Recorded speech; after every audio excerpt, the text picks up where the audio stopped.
내 엄마부터 무너뜨릴까? 그 문자가 뜬 순간 지은호는 진짜로 깨달았어요. 이건 비밀이 들킬까봐. 떨리는 게 아니라 누군가가 지금 당장 가족을 인질로 잡고 게임을 시작했다는 공포였습니다. 지은호는 휴대폰을 움켜쥔 채 숨을 들이마셨는데요. 손끝이 얼어붙었습니다. 방금 전까진 이지혁의 심장. 얘기 때문에 정신이 없었죠. 오늘 밤이라도 심장이 멈출 수 있다는 말을 들은 사람 옆에서 어떤 사람이 정상일 수 있겠어요.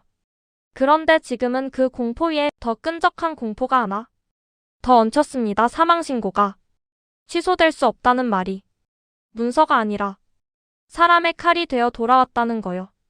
이지혁은 지은호의 얼굴을 한번 보고 바로 알아챘습니다. 지은호 또 왔지? 지은호는 대답 대신 화면을 보여줬습니다.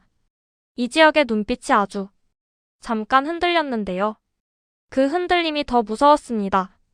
이지혁이 흔들릴 때는 보통 감정이 아니라 계산을 시작할 때였거든요.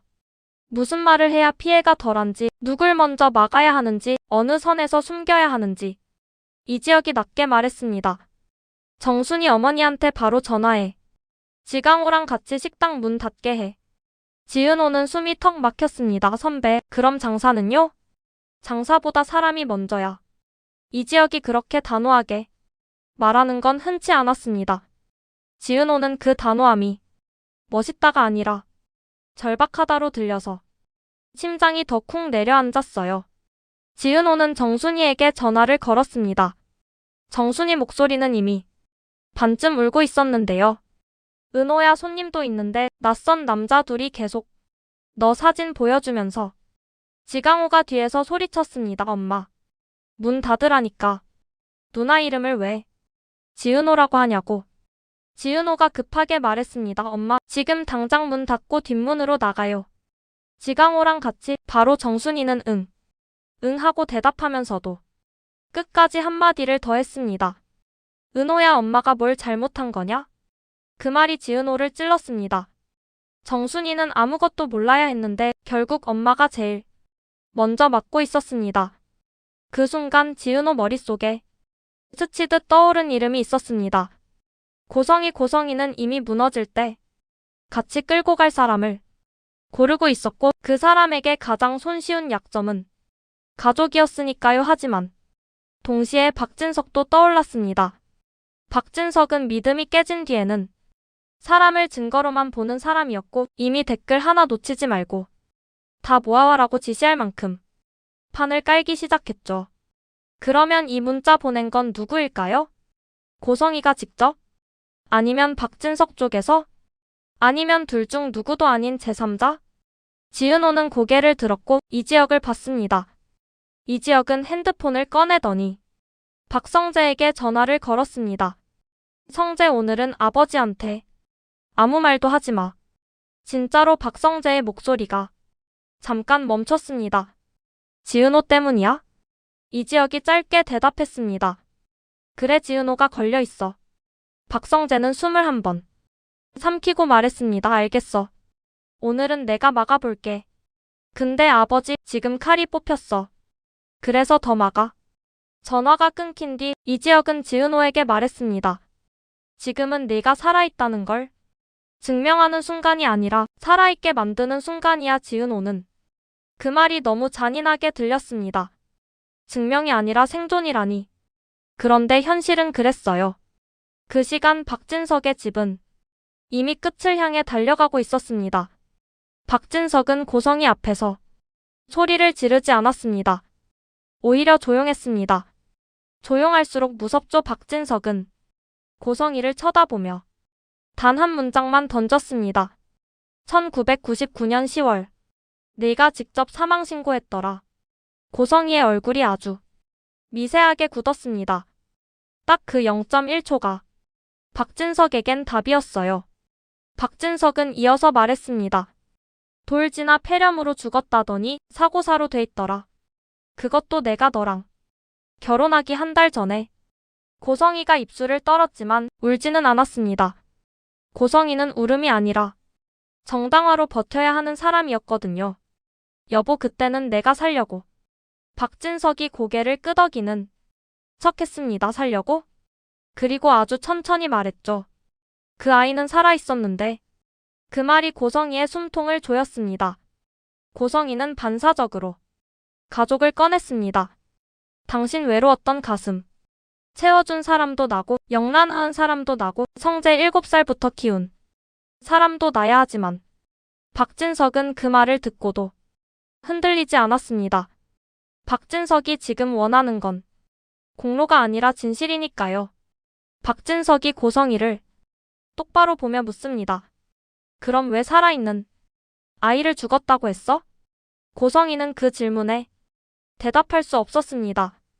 대답하는 순간 자신이 인간이 아니라 괴물이 되어버리니까요. 그리고 고성이가 진짜 무서워하는 건 괴물로 보이는 것이 아니라 지위를 잃는 것이었습니다. 그때 박성재가 들어왔습니다. 박성재는 한 발만 들어와도 알 수 있었습니다. 이 집안의 공기가 이제는 사랑이 아니라 심판으로 바뀌었다는 걸요. 박진석은 박성재를 보며 물었습니다. 성재야, 너는 언제부터 알았어? 박성재는 목이 막혔습니다.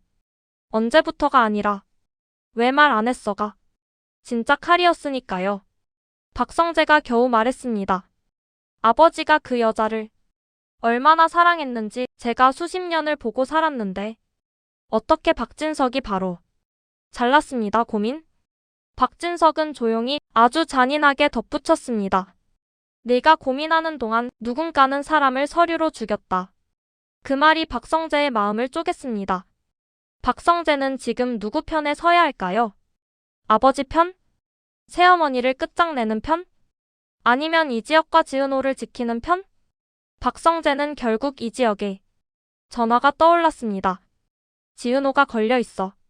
그 한마디가 박성재의 방향을 결정하게 만들었습니다. 박성재는 조심스럽게 말합니다. 아버지, 오늘은 조금만 시간을. 박진석이 웃지도 않고 말했습니다. 시간은 내 엄마가 1999년에 다 가져갔다. 여기서 박성재는 더 무서운 걸 봤습니다. 박진석의 엄마가 고성이가 아니라 이미 사건이 되어 있다는 것.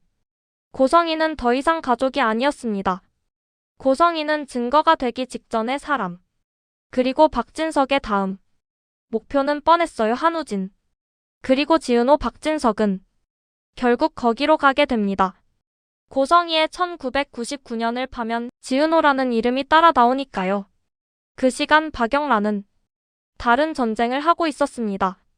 박영란은 가출이 아니라 탈출이었고 독립선언은 선언이 아니라 최후 통첩이었죠. 박진석은 박영란을 가문과 격으로 눌렀고 박영란은 공포로 맞받아쳤습니다. 핸드폰 뺏으시겠죠? 그럼 창문 열고 밤새 소리 지를 거예요. 사람 살리라고. 그 말은 어른들에겐 막 나가는 말처럼 들리겠지만 박영란에겐 생존이었습니다. 박영란은 이미 이 집에서 말이 통하는 방식이 힘이라는 걸 배웠으니까요. 고성이는 아픈 척을 했습니다. 엄마가 너무 아파서 아빠를 못 말렸어.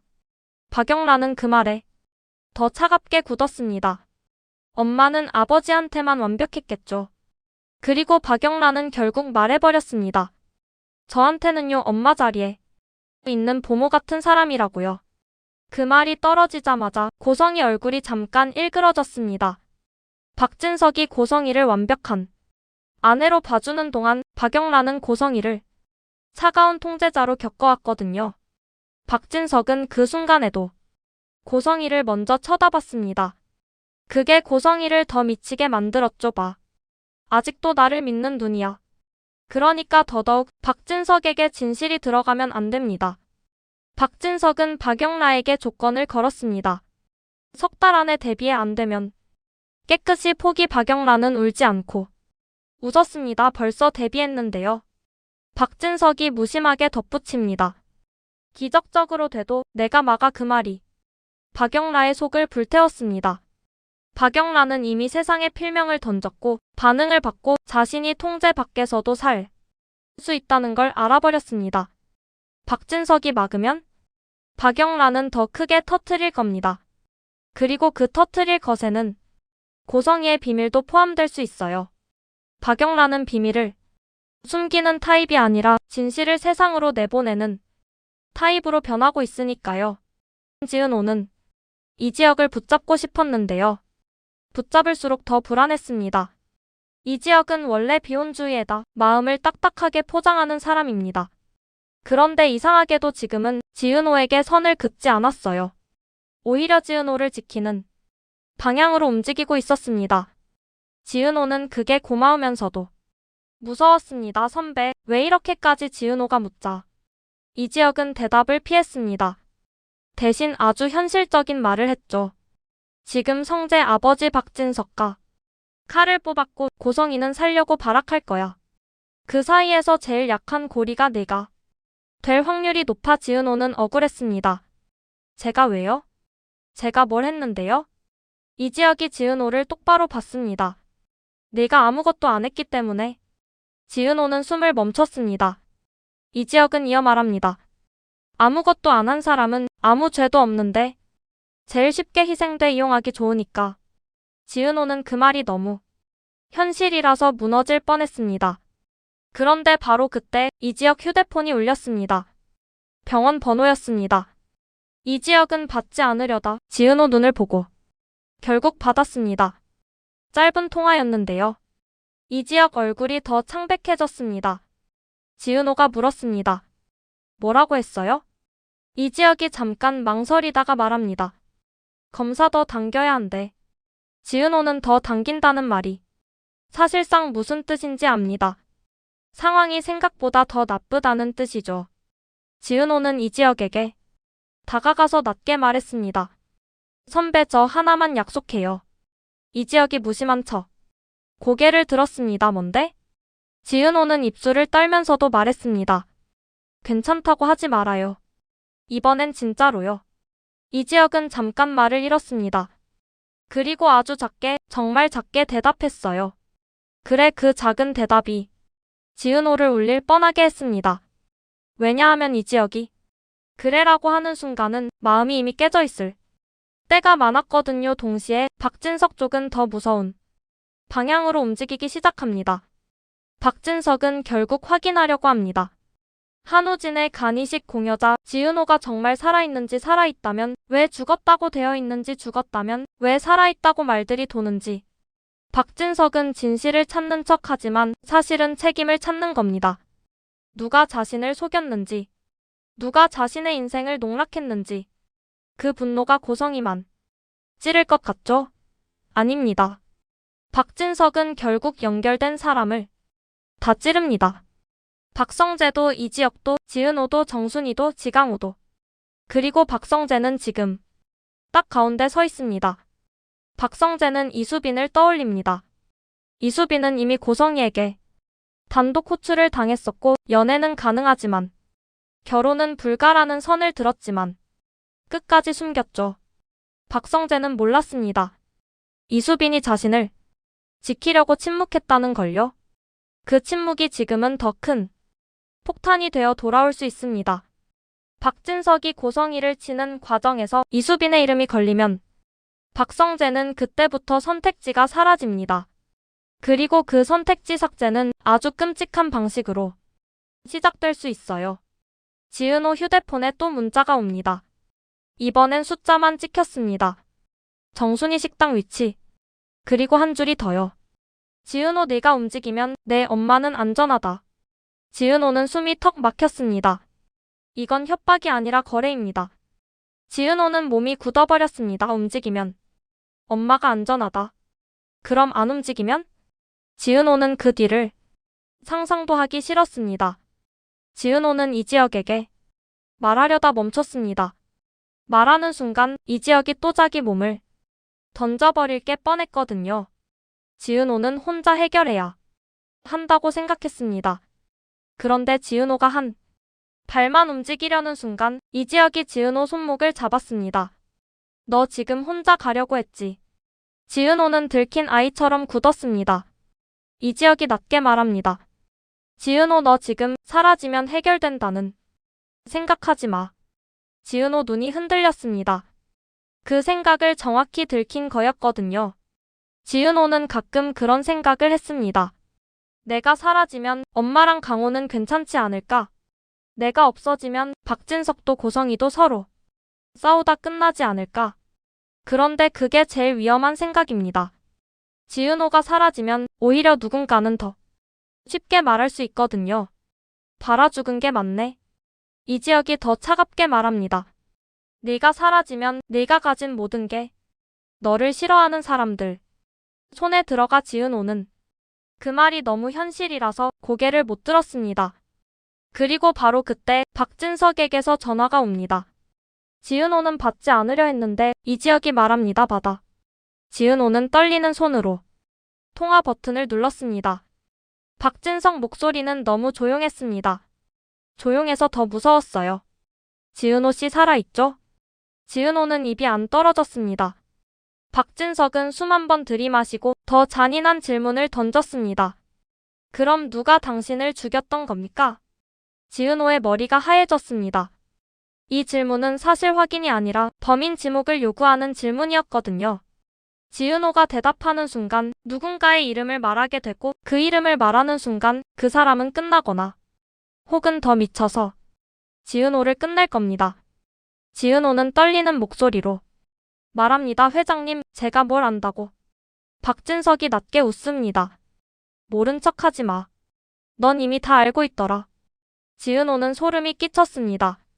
박진석이 어디까지 알고 있는지 감이 안 왔거든요. 박진석은 마지막으로 한마디를 더 얹습니다. 오늘 밤 네가 나한테 오면 내 가족은 안전할 거야. 지은호 눈이 커졌습니다. 이건 회유가 아니라 압박입니다. 지은호는 대답을 못했습니다. 그 순간 이지혁이 전화기 가까이 다가와 한마디를 뱉습니다. 회장님, 오늘은 아무것도 하지 마세요. 박진석이 잠깐 멈춥니다. 이지혁이냐? 이지혁은 숨이 차오르는데도 끝까지 목소리를 유지했습니다. 네, 그리고 지은호는 제 사람이에요. 그 말이 떨어지는 순간 지은호는 숨이 멎는 줄 알았습니다. 이지혁이 제 사람이라는 말을 하는 사람이 아니거든요. 그런 말을 할 정도면 이지혁은 이미 돌아갈 다리를 끄는 겁니다. 박진석은 조용히 말합니다. 좋아. 그럼 내 심장부터 챙겨라. 남의 사람 지키다. 네가 먼저 꺼지면 남는 건 서류뿐이니까. 전화가 끊겼습니다. 지은호는 이지혁을 봤습니다. 이지혁은 아무렇지 않은 척 하려다 갑자기 숨이 짧아졌습니다. 지은호가 반사적으로 잡았는데요. 이지혁이 낮게 말합니다. 지은호, 지금 나보다 네가 더 위험해. 지은호는 눈물이 날 뻔했습니다. 오늘 밤 이지혁의 심장이 멈출 수도 있고 동시에 지은호의 삶도 문서로 멈춰버릴 수 있습니다. 둘 다 시간이 없습니다. 그리고 마지막으로 지은호 휴대폰에 또 문자가 들어옵니다. 이번엔 정말 짧습니다. 네가 선택해. 엄마냐 너냐. 지은호는 그 문자를 보는 순간 깨달았어요. 누군가는 진짜로 지은호를 다시 죽이려 하고 그 방법으로 정순이를 먼저 흔들고 있다는 걸요. 그리고 그 누군가는 박진석일 수도 고성이일 수도 혹은 둘을 동시에 조종하는 제3자일 수도 있습니다. 지은호는 입술을 깨물고 아주 작은 목소리로 말합니다. 선배, 저 이제 기다리기만 안 할래요. 이지혁이 고개를 듭니다. 지은호는 떨리면서도 도망치지 않고 말합니다. 저 지은호예요. 죽었다고 쓰인 사람. 근데 살아있는 사람. 이지혁의 눈빛이 흔들립니다. 그리고 지은호는 마지막으로 한마디를 더 합니다. 저 살아있는 걸 이제는 제가 증명할게요. 근데 그 전에 누가 저를 죽였는지부터 찾아야겠어요. 그 말이 끝나자마자 멀리서 또 다른 전화가 울립니다. 이번엔 정순이가 아니라 고성이었습니다. 지은호는 화면을 보며 얼어붙었습니다. 고성이가 먼저 연락한다는 건 사과가 아니라 거래라는 뜻이거든요. 지은호는 통화 버튼 위에 손가락을 올렸습니다. 받는 순간 누군가가 살고 누군가가 끝날 것 같았습니다. 지은호는 결국 전화를 받습니다. 고성이 목소리는 너무 부드러웠어요. 그래서 더 끔찍했습니다. 지은호, 우리 조용히 얘기하자. 너도 살고 내 엄마도 살 방법이 있어. 그리고 그 순간 지은호는 확신합니다. 오늘 밤은 진실이 아니라 선택의 밤이 될 거라는 걸요. 누가 먼저 무너지느냐가 아니라 누가 먼저 사람을 버리느냐로 결말이 갈릴 겁니다.